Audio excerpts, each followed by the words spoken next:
ధర్మరాజు యొక్క చిత్త ప్రవృత్తి చూడండి. నలుగురు తమ్ముళ్ళు చచ్చి పడిపోయి ఉంటే ఇందులో ఎవడు బతుకుతాడో తెలియదు, అందరూ బతుకుతారో తెలియదు, అసలు ప్రయత్నం ఫలిస్తుందో లేదో తెలియదు. వినయం వినయం వినయం వినయం జీవితాన్ని నడిపించుకునే విధానం అంటే అదే. ఆ పరిస్థితులను బట్టి మనం ప్రవర్తించాలి, గీత గీసినట్టు ప్రవర్తించకూడదు ఎప్పుడు. అందుకని వెంటనే నిర్ణయించుకుని, అయ్యా మీ ప్రశ్నలు ఏమిటో అడగండి, జవాబులు చెబుతానన్నాడండి. నలుగురు తమ్ముళ్ళ శవాలు ఎదురుగా ఉంటే ప్రశ్నలకు జవాబులు చెప్పడం ఏంటండి? ఇంత భయపడిపోతారు కదా మన పిల్లలు, మన వాళ్ళందరూ ఈ పరీక్షలు ఎదుర్కోవడానికి. ధర్మరాజు ఎదుర్కొన్న పరీక్ష ఎంత గొప్పది, నలుగురు తమ్ముళ్ళ శవాలు ఉన్నాయి. పైగా ఆయన ముందు ఈ ప్రశ్నలకు జవాబు చెబితే నీ తమ్ముళ్ళను బతికిస్తా, అటువంటి ఆఫర్ లేవు. ఇదేం అక్షతది కాదు, ఇది దసరా ఆఫరు, దీపావళి ఆఫర్ ఏం లేవు ఇక్కడ. అసలు చెప్పలా, ప్రశ్నలకు జవాబులు చెప్పాల్సిందే అందంతే. 1, 2 కాదండి, 1, 2, 3 కాదమ్మా, కలపండి 3, 123, 1, 2, 3, 123, 123 ప్రశ్నలు వేశాడు కొంగ, యక్షుడు. యక్ష ప్రశ్నలు అంటారు, అరణ్య పర్వంలో చాలా ముఖ్యమైన ఘట్టం. ఆశ్చర్యకరమైన జవాబులు చెబితే మానవత్వం ఎక్కడుంటుందా యక్ష ప్రశ్నల్లో అంటే, అప్పుడు యక్షుడు సంతోషించి, ధర్మరాజా చాలా గొప్ప జవాబులు చెప్పావయ్యా, ఇప్పుడు ఒక్క మాట చెబుతున్నా, ఇన్ని జవాబులు కష్టపడి చెప్పావు కాబట్టి నీ నలుగురు తమ్ముళ్ళలో ఒక్కడిని బతికిస్తా. ఇంత దరిద్ర పథకం ఇంకెక్కడా ఉండదండి. కష్టపడి నలుగురు తమ్ముళ్ళ శవాలు ఎదురుగా పెట్టుకుని ఇన్ని ప్రశ్నలకు జవాబు ఇస్తే కనీసం నలుగురిని బతికిస్తానని కూడా అనలేదండి. ఇంత పిసిని కొట్టువాడు ఎవడు ఉండడండి. ఒక్కడిని బతికిస్తా, ఇదో పెద్ద పరీక్ష, ఎవడు కావాలో కోరుకో. ఇంతవరకు సమాచారానికి పరీక్ష, ఇప్పుడు సంస్కారానికి పరీక్ష. ఇది మానవత్వం. నీకెవరు కావాలో కోరుకో, ఒక్కడిని బతికిస్తానంటే క్షణం ఆశ్చర్యించి ఆలోచించలేదండి. వచ్చేది యుద్ధం. భీముడైతే మంచి దుర్యోధనుడిని చంపగలుగుతాడు, టార్గెట్. భీముడు టార్గెట్ కదా, దుర్యోధన టార్గెట్. అర్జునుడైతే పాశుపతాస్త్రం కూడా వేయగలుగుతాడు. ఇన్ని ఆలోచనలు చేయలేదండి. ఆయన కోరుకో అని అనగానే నకులస్సతు జీవతు నకులస్సతు జీవతు నకులస్సతు జీవతు అన్నాడు ధర్మరాజు. నకులుని జీవింపు చేయి, నకులుని జీవింపు చేయి. ఎందుకు నకులుని అడుగుతున్నావు? అక్కడికి యక్షుడు అన్నాడు, అమాయకుల్లా ఉన్నావయ్యా, ఇంకో అవకాశం ఇస్తున్నా, ఇలా ఆలోచించొద్దయ్యా. భీముణ్ణి కోరుకో, 10,000 ఏనుగుల బలం కలిగిన వాడు రాబోయే కురుక్షేత్ర సంగ్రామంలో దుర్యోధనుడిని చంపుతాడు, నీకు ఉపయోగపడతాడు. అర్జునుడిని కోరుకో, మహాతపస్సు చేసి పాశుపతాన్ని సంపాదించాడు, నీకు ఉపయోగపడతాడు. మరోసారి అడగవయ్యా, ఆడియన్స్ని అడగవయ్యా, ఇంటికి ఫోన్ చేసి మీ ఆవిడ్ని అడగవయ్యా, ద్రౌపది నెంబర్ కలుపు. అంతేగాని అమాయకుల్లాగా నకులుండి బతికించమంటావేమిటే? కనీసం పోనీ చిన్నపిల్లాడు కాబట్టి అడుగుతున్నావు, సహదేవుణ్ణి అడగవయ్యా, ఆయన కంటే చిన్నవాడు, ఇంకా చిన్నవాడు కదా, ఆయన అడుగు. చిన్నవాడు కాబట్టి అడుగుతున్నావా నకులుణ్ణి? కాదే.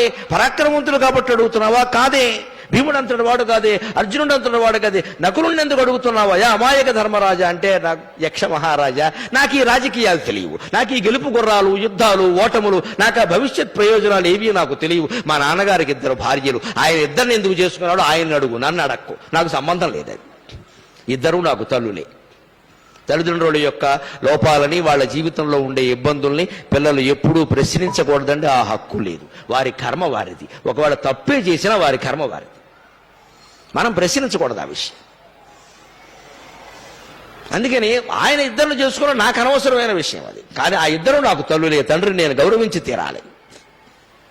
కుంతి కుమారులు 3 నేను మా భీమార్జునులు, మేము 3 బతుకున్నాం. మా 3లో పెద్దవాడిని నేను బతుకున్నా. 2వ భార్య మాద్రి, ఆవిడ చనిపోయింది. ఆ 2 పిల్లల్ని మా అమ్మ చేతుల్లో పెట్టింది. కుంతి కుమారుల్లో పెద్దవాడిని నేను బతుకున్నాను, మాద్రి కుమారుల్లో పెద్దవాడైన నకులుణ్ణి బతికించు, ఇంతకంటే నాకేం అక్కర్లేదు.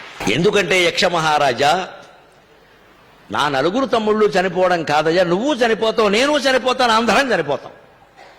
మా మాద్రి ఎప్పుడో చనిపోయింది, మా తల్లి చనిపోతుంది, అందరం రేపు స్వర్గానికి వెళ్తాం. అక్కడ మా మాద్రి కనపడుతుంది. మా అమ్మకి ఏముంటుంది? వెంటనే మా అమ్మని ఆవిడ, మీ వాడు నేను భీముడినో అర్జునుడినో కోరారనుకో ఏముంటుంది? ఎంతేనా నీ పిల్లలేనమ్మా, అలా పెంచావమ్మా, అలా పెంచావు స్వార్థంతో. అందుకని నీ పిల్లాడనే కోరుకున్నాడు, నా పిల్లలు అన్యాయం అయిపోయారమ్మా, నేను బతుకుంటే నా పిల్లాడిని బతికించుకునేదాన్ని అని నా తల్లి అందా. అప్పుడు నా తల్లి కుంతి తల ఉంచుకోదా? నా గురించి నా తల్లి ఈ లోకంలోనైనా ఏ లోకంలోనైనా తల ఎత్తుకుని బతకాలి కానీ తల దించుకుని బతకడానికి వీల్లేదు. నేను త్యాగం చేస్తా నా తల్లి కోసం, నకులుని బతికించారని. ఆ సమాధానానికి ఆశ్చర్యపోయి, సమాచారానికి విలువ కట్టగలం కానీ ధర్మరాజా సంస్కారానికి విలువ కట్టలేమయ్యా, నీ 4 తమ్ముడిని బతికిస్తున్నా, తీసుకెళ్ళమన్నాడండి. అది యక్ష ప్రశ్న. అంటే సారాంశంగా మనం గ్రహించాల్సిన విషయం, సారాంశంగా గ్రహించాల్సింది ఏమిటి అంటే, భగవంతుణ్ణి నమ్ముకుని ఎంత క్లిష్ట పరిస్థితుల్లో కూడా మన ప్రయత్నం మనం చేస్తే అది అత్యంత ఫలవంతం అయ్యేలా అమ్మవారు చూసుకుంటుంది. నలుగురు తమ్ముళ్ళ శవాలు ఎదురుగా పెట్టుకుని పరీక్షలు నీళ్లలో నుంచుని జవాబులు చెప్పాడండి ధర్మరాజు. ఎంత ధైర్యం! అందుకే మీకు ధర్మరాజుకున్న పేరు గమనించండి. పాండవుల్లో ఎవరికీ లేదు, యుధిష్ఠిరుడు ఆయన పేరు. అది యుధిష్ఠిరుడు. యుధిష్ఠిరుడు అంటే అర్థం ఏమిటో తెలుసునా అండి? యుద్ధంలో స్థిరంగా ఉండేవాడు. ఇంతకంటే అబద్ధం ఇంకోటి లేదు. ధర్మరాజు యుద్ధంలో స్థిరంగా లేడు. కనీసం 3-4 సార్లు పరిగెత్తాడు. 3-4 సార్లు వెనక్కి పరిగెత్తాడు 18 రోజుల యుద్ధంలో. అంతకుముందు యుద్ధాల్లో కూడా ఆయన పెద్ద పరాక్రమం చూపించింది ఏం లేదు అక్కడ. ఆయన పట్టుకుని యుధిష్ఠిరుడు అంటాం ఏమిటి? భీముణ్ణి అనాలి, అర్జునుణ్ణి అనాలి. కానీ యుద్ధరంగంలో గెలవడం పెద్ద విషయం కాదండి. ఆయుధాలుంటే గెలవచ్చు, ఉపాయాలుంటే గెలవచ్చు, ఒక్కోసారి అదృష్టం కలిసిచ్చు కూడా గెలవచ్చు. జీవితం అనే యుద్ధంలో స్థిరంగా నిలబడి గెలవడమే చాలా గొప్ప విషయం. దాంట్లోనే ధర్మరాజు గెలిచాడు. అందుకే భారతంలో ఎన్ని పాత్రలున్నా, ఎన్నింటి మధ్యలో ఎన్ని రకాల అభిప్రాయ భేదాలున్నా, భారతంలో కథానాయకుడు హీరో ఎవరంటే ధర్మరాజే. యుధిష్ఠిరక. జీవితం అనే యుద్ధంలో నిలబడాలి నువ్వు. అనేక పరీక్షలు వస్తాయి, కుటుంబ సభ్యులతో వస్తాయి, కులం వాళ్లతో వస్తాయి, మతంలో వస్తాయి, ప్రాంతంలో వస్తాయి, విద్యార్థి దశలో వస్తాయి, పెళ్ళయ్యాక వస్తాయి, రకరకాలు వస్తాయి. నీ దారిని నువ్వు ధర్మానికి కట్టుబడ్డావా లేదా? అదే ముఖ్యమైన విషయం. ఈ విలువల్ని మనం పిల్లలకి నేర్పుదాం.